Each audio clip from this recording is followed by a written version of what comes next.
Vamos ligar o microfone do teu notebook. Ok, muito bom. Vai lá. Então, estamos na área agora, vocês. E quero agradecer, irmão Alan Rosa, por essa oportunidade. E, bom, então, indo direto ao assunto, queria só dizer que eu estou aqui, eu tenho um vizinho aqui bem do lado da minha janela, e tem um cachorro que gosta de chorar as mágoas dele. Então, se vocês começarem a ouvir uns uivos aí, não sou eu não, é o cachorro do meu vizinho. Tá? Pode passar um avião, alguma coisa, ouvir barulho de galinha. Eu moro na roça. A Laíra, aqui na Ilha de Oahu, é zona rural. Eu não moro na cidade, eu não moro em Honolulu. Moro aqui perto do templo, perto da BYU Havaí, perto do Centro de Cultura Polinésia. E aqui é zona rural, então passa galinha, você vai ouvir galo cantando, avião passando, cachorro uivando, mas é a vida na roça. Mas tudo bem. Então nós temos aqui o tema, que na realidade vocês entraram de carona no tema, que foi um tema que me foi pedido pelo pessoal lá do distrito de São Borja. E tivemos que cancelar ou adiar sine die aquela transmissão, mas vocês pegaram o tema que é famílias e convênios. Então, vou fazer algumas ponderações a respeito disso, baseado nos meus estudos sobre a doutrina do sacerdócio, e depois então vou abrir para as suas perguntas. A gente costuma ouvir dizer na igreja que a Igreja de Jesus Cristo dos Santos Últimos Dias é fundamentada na família, e tudo é voltado à família, e de fato isso é verdade. Só que essa declaração de que a igreja é centralizada na família, ela não descreve completamente esse assunto. A centralidade da família, tá, dentro da doutrina do sacerdócio. Então, eu costumo abordar esse assunto, em primeiro lugar, com alguns pontos fundamentais. E os pontos fundamentais são: Deus existe e Ele realmente é um Pai, o Pai dos nossos espíritos. Ele é um Pai amoroso, perfeitamente amoroso, e Ele tem um grande plano de felicidade para nós. No livro de Mórmon, o plano de salvação também é chamado de um grande plano de felicidade. Jesus Cristo também vive. Ele é o unigênito do Pai. Ele é o nosso Salvador e nosso Redentor. Ele é o cabeça dessa igreja que leva o nome dele, a Igreja de Jesus Cristo dos Santos dos Últimos Dias. Ele também nos ama. E é por causa do sacrifício expiatório dele que esse plano de salvação, esse plano de felicidade, então, está em andamento. Ou seja, alguns de vocês dizem: mas Martins, eu não saí lá de Farroupilha, eu não saí da minha casa lá para ouvir uma coisa que isso aqui eu já ouço desde que eu estava na primária. Eu sei, mas olha, o que eu costumo dizer para os meus alunos aqui na BYU Havaí é o seguinte: olha, essas doutrinas são simples, esses são princípios, conceitos simples. Qualquer criança na primária consegue entender isso. Mas não se deixem enganar pela simplicidade dos conceitos, desses princípios. Eles revelam doutrinas que são fundamentais para tudo que existe na eternidade. Nosso Pai Celestial é um Deus porque Ele tem uma família eterna. Nosso Pai Celestial não é um Deus porque Ele cria mundos. Ele é um Deus porque ele tem uma família eterna, Ele tem uma posteridade eterna. E pelo fato dele ter uma posteridade eterna, é que Ele tem então o trabalho de criar mundos, locais onde a posteridade dele vai habitar, como espíritos e eventualmente como seres mortais, depois de espíritos pós-mortais e eventualmente seres ressurretos, imortais. Então, vários tipos de moradias para os filhos e filhas de Deus, nosso Pai. Tem existências pré-mortais, locais de residência pré-mortal, locais de residência mortal, como a nossa Terra aqui, locais de existência pós-mortal, como o mundo espiritual, que é o espírito da Terra, por assim dizer, e locais, então, na presença dele, onde seres imortais e glorificados, ressurretos e glorificados vão existir. Alguns desses locais são vivificados ou energizados com a glória celestial, outros com a glória terrestrial, outros com a glória telestial e outros sem glória, mas todos esses são criações de Deus. Muito bem. Tendo isso como, no caso, o background, podemos então ver aonde que está essa centralidade da família. A família é uma instituição eterna, é o fundamento de reinos de glória, reinos de glória celestial. Quando nós então, aqui na Terra, vamos nos nossos templos e entramos nesse convênio eterno com nossa namorada, com o nosso namorado, nossa noiva, nosso noivo, tá? Nós estamos entrando no que nós podemos dizer que é o convênio mais sagrado e mais elevado que um ser mortal pode fazer aqui numa terra mortal. O convênio mais sagrado e mais elevado que um ser mortal pode fazer aqui na Terra. É o convênio que nos dá entrada na ordem patriarcal do sacerdócio, o novo e eterno convênio do casamento. O novo e eterno convênio do casamento é a ordem mais elevada do sacerdócio de Melquisedeque. Eu costumo dizer para as pessoas quando me perguntam sobre serviço missionário, tal, puxa, não sei o quê, como é que a gente consegue, depois da missão, ter ainda aquele acesso ao Espírito do Senhor? Eu disse, olha, o Espírito que a gente sentia no campo missionário é o mesmo Espírito, é o mesmo poder do Espírito Santo. Agora, numa missão de tempo integral, a gente se sente perto de Deus. Agora, no casamento, a gente está cada vez mais perto da divindade. Na missão de tempo integral estamos perto de Deus e no casamento estamos perto da divindade. Ambos são importantes, ambos são muito bons, mas um vai ter consequências eternas, o outro vai ter consequências para toda essa vida e talvez também, com certeza, para nossa existência pós-mortal do mundo espiritual. Mas a chave, ok? Cuidado com essa palavra, ok? Chave, ok? Aqui, chave, que nos permite destrancar a porta, ou abrir a porta, que nos dá acesso às mais altas riquezas da glória celestial. Essa chave só nos é dada na sala de selamentos do templo, quando nós então, junto com nossa noiva, nosso noivo, somos selados pela autoridade do sacerdócio, como marido e esposa, para o tempo e toda a eternidade. Então, famílias e convênios, famílias que se tornam famílias de acordo com as leis de Deus, só podem ser organizadas por meio desse convênio, que é o novo e eterno convênio do casamento. O convênio mais alto, mais sagrado que um ser mortal pode entrar aqui na Terra. As consequências disso são múltiplas. Vou falar de algumas das consequências. Em primeiro lugar, nós precisamos lembrar o seguinte: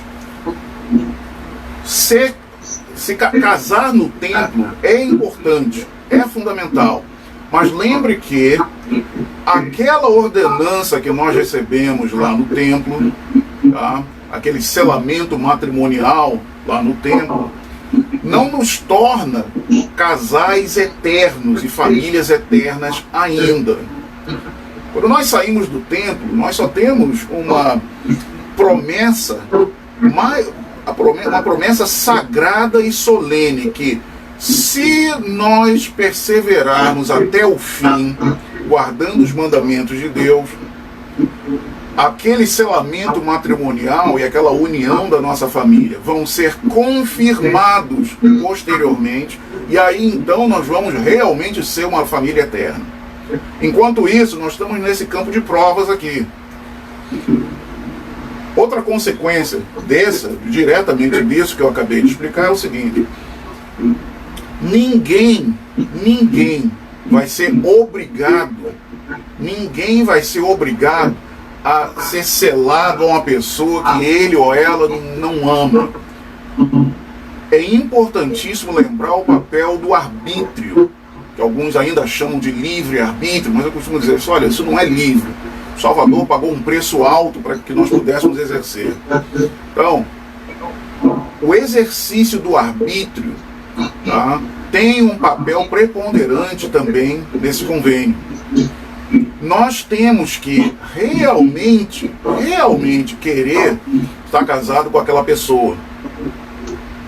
Então, se um casal entrou no templo, foi selado lá, mas depois eles não cuidam, não nutrem, não alimentam aquele relacionamento, e a coisa esfria, e aí fica um lá aturando o outro, não sei o quê. Olha, isso daí não é o plano de felicidade que nosso Pai Celestial tem com os seus filhos e filhas fiéis. Não se pode ter felicidade eterna com um casamento eterno e infeliz. Não dá, a coisa não funciona. Então, trabalharmos nesses relacionamentos, de realmente termos um bom namoro, um bom noivado, e depois então sermos totalmente fiéis, não deixarmos nossos corações aí desviarem tudo, e começar a ter fantasias românticas com outras pessoas. Isso daí é fundamental para que nós possamos um dia ter a confirmação daquele selamento matrimonial. Eu costumo dizer aqui, uma das aulas que eu ensino, além de ensinar liderança e organização da igreja e liderança, eu ensino também casamento. Tenho lá 180, quase 200 alunos por semestre fazendo aula de casamento comigo. E o que eu costumo dizer para os meus alunos é o seguinte: olha, isso é o meu padrão, pessoal, minha meta pessoal, de todos os dias fazer coisas que façam minha esposa todos os dias reconhecer que casar comigo foi a melhor coisa que ela fez na vida dela. Todo dia eu tenho que fazer alguma coisa para convencer essa mulher que, olha, foi a melhor coisa que ela fez na vida dela, depois de ser batizada, foi casar comigo. Porque senão, aquele selamento que nós tivemos lá em dezembro de 1980, vamos fazer 39 anos agora, não vai adiantar. Ninguém vai ser obrigado a permanecer selado na eternidade com uma pessoa que, olha, isso aí, cara, é uma mala que eu estou carregando aqui para a eternidade. Não vai ter mala. Tá? Senão não é felicidade eterna. Então, convênios são elementos da nossa preparação para a vida eterna que nós temos que lembrar diariamente. E então moldarmos nas nossas ações em relação aos nossos cônjuges, em relação aos nossos a nossa família imediata, pais, irmãos e irmãs, primos, filhos e filhas, moldarmos o nosso comportamento em função da nossa lembrança daquele convênio que nós fizemos na casa do Senhor, o novo e eterno convênio do casamento. Famílias podem ser perpetuadas, sim. E são esses convênios que fazem com que essa família, tá, ou a lembrança desses convênios, moldando o nosso comportamento, que faz com que essas famílias, então, queiram realmente ser famílias eternas. Agora, vamos passar, então, para o subtítulo dessa nossa conversa aqui, que é tirado de um discurso do elder Orson F. Whitney, que era um membro do Quórum dos 12 Apóstolos, na virada do século XX. Ele fez um discurso numa conferência geral da igreja em 1929, no qual ele lembrou palavras que ele disse que tinham vindo do profeta Joseph Smith, a respeito de famílias onde os pais sejam fiéis, eles tenham um filho ou uma filha ou mais, que tenham se desviado, tenham se afastado da vida do Evangelho. E o elder Orson F. Whitney disse que a lembrança dele era do profeta Joseph Smith ter dito que eventualmente os tentáculos da providência divina iriam procurar ou iriam alisar aqueles filhos e filhas. Agora, o que acontece é o seguinte, só um parênteses técnico aqui, uma nota técnica aqui. Eu fui ver nos nossos manuais em português e o nosso pessoal de tradução achou que ia ser uma coisa muito esquisita, muito estranha, traduzir tentáculos. E nem tentáculo é polvo. Não é? Então eles acharam que era muito esquisito aquilo. Isso é estranho. Tentáculos da providência divina. Deus não é polvo, não tem tentáculo. Então eles traduziram os braços da providência divina. Agora, com todo respeito aqui, tá? Todo respeito de vocês aí que podem ter amigos ou parentes que fazem tradução para a igreja.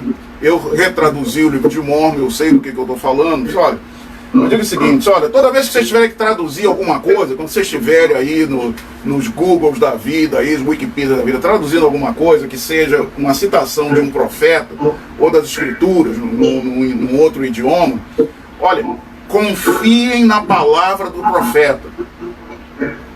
Se tem alguma coisa lá que é estranha, se tem uma coisa que você diz, mas isso aqui não faz sentido. Olha, não faz sentido para você hoje, mas poderá fazer sentido daqui a 20 anos. Então confia na terminologia que o profeta usou e traduz no português o mais próximo possível daquela palavra que está lá em inglês. Então, elder Whitney, citando ou parafraseando o profeta Joseph Smith, falou os tentáculos da providência divina, não os braços da providência divina. E por muito tempo eu pensei nisso. Quando eu escrevi meu livro sobre o sacerdócio, que ainda não foi publicado, eu cogitei e disse, olha, pode ser que o que aconteça é o seguinte, quando nós somos selados como maridos e esposas, nós criamos esse elo, como se fosse um fio invisível estabelecido pelo sacerdócio, uma fiação que nos liga como os maridos e esposas e eventualmente aos nossos filhos. Estão ligados, esse selamento funciona como se fosse um elo, um link, tá? Um fio de eletricidade aqui, tá? Aonde um dia o Senhor vai energizar, vai mandar uma corrente de energia, que a gente chama de sacerdócio, através daquele conduíte, através daquele link, através daquela fiação. E eu vejo que essa é a bênção que o elder Whitney estava se referindo. É como se fosse um raio. Já viu lá numa tempestade, lá, o relâmpago, mas quando cai um raio, o raio vem naquelas, sabe, naquelas desdobramentos, né, aqueles são os tentáculos, tá? De fato, como se fosse um polvo. Eventualmente, um dia, o Senhor vai enviar esse feixe de energia através do sacerdócio, através desses conduítes, dessas fiações de sacerdócio, que são os selamentos entre filhos e pais, e ele vai enviar aquilo. E aquilo vai então atingir e vai alisar, não vai bater neles. Por isso que eu não gosto muito da tradução de braço. Braço, vai atingindo isso aqui. Não é assim, não. É uma coisa suave, uma coisa sutil, mas uma coisa agradável, tá? Que aqueles tentáculos da providência divina vão vir e vão, aos poucos, levar aqueles filhos e filhas e pensar assim, puxa, era tão bom mesmo, né, quando eu ia para a igreja com a minha família, né? Puxa, estou pensando aqui agora, era legal mesmo, puxa, que bom, era tão bom, eu me sentia tão bem. Por que eu saí da igreja? Isso vai acontecer por causa desse elo de ligação entre pais e filhos, esse selamento entre pais e filhos. Temos alguns exemplos dramáticos disso nas Escrituras. Agora, lembrem bem que, por exemplo, talvez o caso clássico seja de Alma, filho, e os filhos do rei Mosias, onde um anjo apareceu para eles e deu aquela sacudida neles, falou com eles com a voz de trovão, estremia a terra. Agora, o que levou Alma filho, a conversão dele, tá? Aquela conversão mesmo real, foi 2 ou 3 dias depois, dependendo de qual versão da história você estiver usando, ele, naquela angústia de alma que ele estava sentindo, ele disse assim, eu me lembrei de ter ouvido meu pai falar de um certo Jesus Cristo, um filho de Deus que ia vir para redimir a humanidade. Ele disse, quando eu pensei naquilo, eu pensei, oh Jesus, tem misericórdia de mim, todo o fel da amargura. E ele diz que quando ele pensou aquilo, ele não lembrou mais das dores dele, daquela angústia que ele estava sentindo. Interessante o linguajar que ele usa na tradução do profeta Joseph Smith. Ele falou, eu não consegui lembrar das minhas dores. Então, esse sentimento que Alma Filho teve é esse tentáculo da providência divina. Não foi o anjo indo lá sacudir ele com a voz de trovão, tá, que sacudia a terra, não. Foi quando ele pensou. Eu lembro, meu pai falava para o povo, ensinava ao povo sobre esse Jesus Cristo. Então ele fala, esse Jesus Cristo, ele nem conhecia Jesus Cristo, ele detestava a igreja. Mas olha, esse Jesus Cristo, um filho de Deus, que havia para redimir a humanidade. Ele sentiu alguma coisa, e aí depois que ele pensou naquilo e não lembrou mais das dores dele, ele diz lá, que ele disse, parecia que eu podia ver Deus sentado no trono dele, cercado de grupos de anjos, de fileiras de anjos. E ele disse assim, e minha alma teve o desejo de estar lá. Naquele ponto ali, o homem estava convertido. A mesma coisa vai acontecer com filhos e filhas, netos e netas, bisnetos nossos, que têm se desviado do caminho. Os tentáculos da providência divina vão lá atrás deles e vão acariciá-los. Tomara que todos eles respondam da forma como Alma e os filhos do rei Mosias já responderam. Voltaram e se tornaram pregadores da retidão. Tomara. Mas essa é um dos pontos importantes do selamento. Não apenas do selamento matrimonial, mas do selamento dos filhos aos pais. Agora, um outro ponto. É importante nós lembrarmos também o seguinte: o propósito principal dos selamentos, tá? Especialmente o selamento dos filhos aos pais, não é para se dizer com quem os filhos vão passar a eternidade. O selamento dos filhos aos pais não serve para isso. O selamento dos filhos aos pais serve apenas para que os filhos se tornem herdeiros das bênçãos de Abraão, Isaque e Jacó. As bênçãos de Abraão, Isaque e Jacó. E que sejam herdeiros daquelas bênçãos de Abraão, Isaque e Jacó através daquele pai e daquela mãe.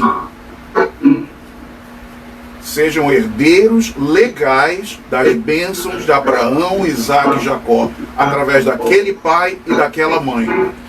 Então vamos supor que um dia lá, que coisa, que pena, tá, o pai e mãe resolveram se divorciar. E depois resolveram casar de novo com outras pessoas no templo. Então, através do presidente da estaca deles, o ex-marido e a ex-esposa vão pedir o cancelamento do selamento. A primeira presidência concede cancelamento de selamentos. Então, muitas vezes as pessoas perguntam, bom, então, mas com quem vai ficar os filhos? Você olha, os filhos não vão ser criancinhas para sempre. Eles vão crescer vão se tornar adultos, vão encontrar seus companheiros eternos e vão ser selados por marido e esposa com seus companheiros eternos. Maninha e painha eles vão vir visitar quando eles quiserem na eternidade. Então aquela história lá que as famílias podem ficar juntas para sempre, olha, é um junto entre aspas. Eu preferia que dissesse que as famílias podem ficar unidas para sempre. Unidas para sempre. Através daqueles laços estabelecidos pelo sacerdócio no selamento, na ordenança do selamento. Então, o pai, a mãe, ex-marido, ex-esposa casam de novo, aqueles filhos vão continuar herdando as bênçãos de Abraão, Isaque e Jacó, através daquele pai biológico e daquela mãe biológica. Ninguém vai ser selado a mãe e padrasto, ao pai e a madrasta. Não há necessidade disso. É possível, mas não há necessidade. Agora, uma vez que eles sejam herdeiros legais, eles vão conhecer, vão crescer, chegar a serem jovens adultos, e depois de suas missões vão então encontrar um companheiro eterno, e ao serem selados com marido e esposa, eles então têm as bênçãos de Abraão, Isaque e Jacó seladas a eles. As bênçãos, filhos e filhas herdam as bênçãos de Abraão, Isaque e Jacó através do pai e da mãe. Mas essas bênçãos só são seladas aos filhos quando eles se tornam maridos e esposas na casa do Senhor. E é por isso, irmãos e irmãs, que a gente fala tanto de casamento no templo. Não é para forçar a nossa juventude a casar rápido.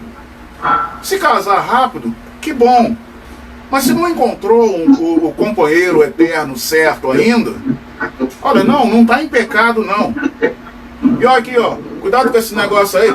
Porque Brigham Young falou que um homem com 27 anos de idade que seja solteiro é uma ameaça para a sociedade.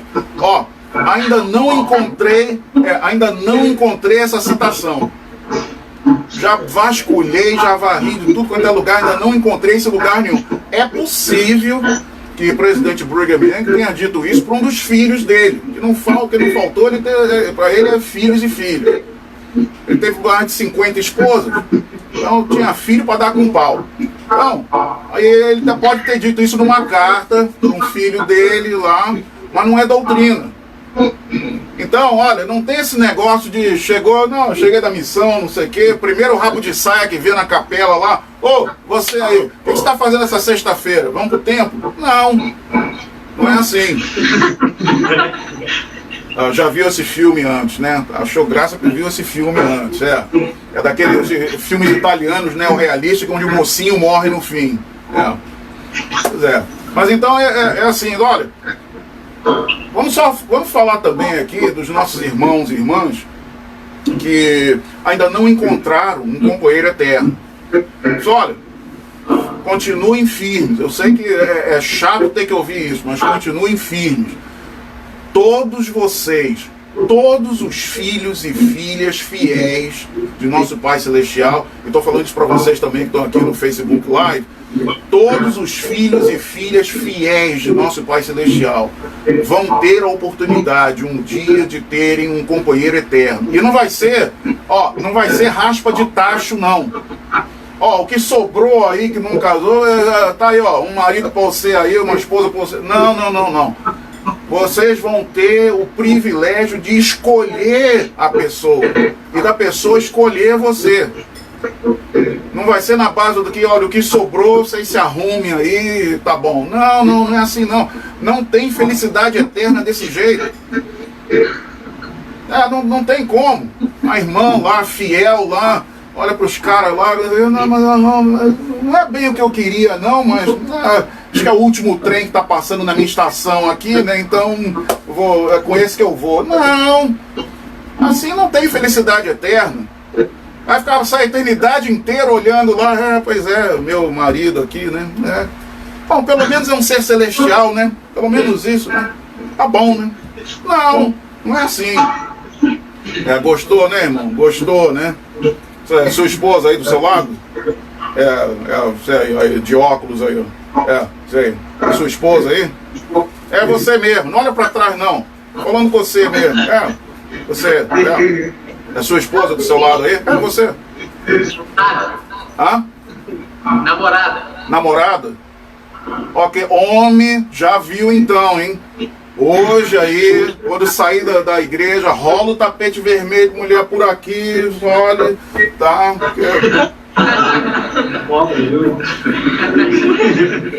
Olha, é verdade. O conhecimento, o conhecimento da doutrina do sacerdócio nos faz ter um grande apreço, um grande respeito pelas nossas mulheres. Mães, irmãs, namoradas, noivas, esposas, nos faz ter um grande respeito. E precisamos mesmo ter um grande respeito por elas. Aqui, ó. Tudo de bom que um homem puder desfrutar na eternidade, na glória celestial, na eternidade, as mais altas bênçãos, os mais altos privilégios, as mais altas honras que um homem puder desfrutar na glória celestial, ele vai desfrutar porque a mulher dele vai dizer, tudo bem, vai lá, tudo bem, aprove. Eu sei, vocês estão olhando para mim, Martinho, onde é que está escrito isso, que eu vou esfregar na cara de... Não esfregue nada na cara de ninguém não, tá? Mas olha, vai por mim, isso aí é verdade, ok? Tá? Então não, temos que tratar muito bem, respeitar, tratar muito bem, porque olha, é através dessas mulheres, especialmente das nossas esposas, que nós vamos desfrutar as mais altas honras, os mais altos privilégios na glória celestial. Sem elas, dando o ok delas, olha, tá? Não esqueça, nosso Pai Celestial tem um relacionamento muito, muito especial com as filhas dele, tá? E filhos de Deus que maltratam as filhas de Deus, é ruim, hein? É ruim, hein? Então, essas são algumas considerações que eu gostaria de colocar aí. Deixa eu ver, como é que nós estamos aí de tempo, tá bom? Então, agora eu estou à disposição de vocês aí para perguntar, aqueles que estiverem lá em Bento Gonçalves, em Farroupilha, em Carlos Barbosa, quiserem mandar perguntas aí, alguém tem o WhatsApp aí, receba a pergunta pelo WhatsApp e passa para mim. Vou ter o máximo prazer em responder aí. Mas olha, quero aproveitar agora então, já que estamos nos finalmente aqui, aproveitar essa oportunidade e formalmente prestar meu testemunho. Eu sei que ao longo dessa conversa que nós tivemos aqui, deu para vocês perceberem que eu tenho um testemunho da veracidade do Evangelho, mas ainda assim é meu privilégio de dizer, em nome de Jesus Cristo, que eu tenho um testemunho da veracidade dos princípios e ordenanças do Evangelho restaurado de Jesus Cristo. Que Deus vive, que Jesus é o Cristo, nosso Salvador e nosso Redentor. Ele vive também. Ele é o cabeça dessa igreja que leva o seu nome. E como eu tenho dito recentemente, essa igreja é muito mais do que apenas uma religião.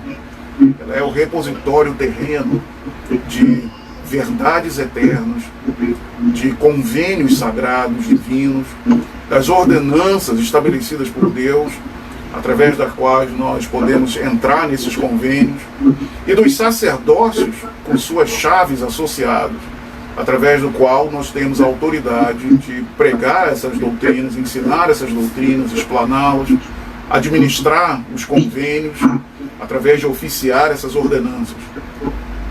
Essa igreja é o repositório desses elementos necessários para a salvação e exaltação de toda a família humana.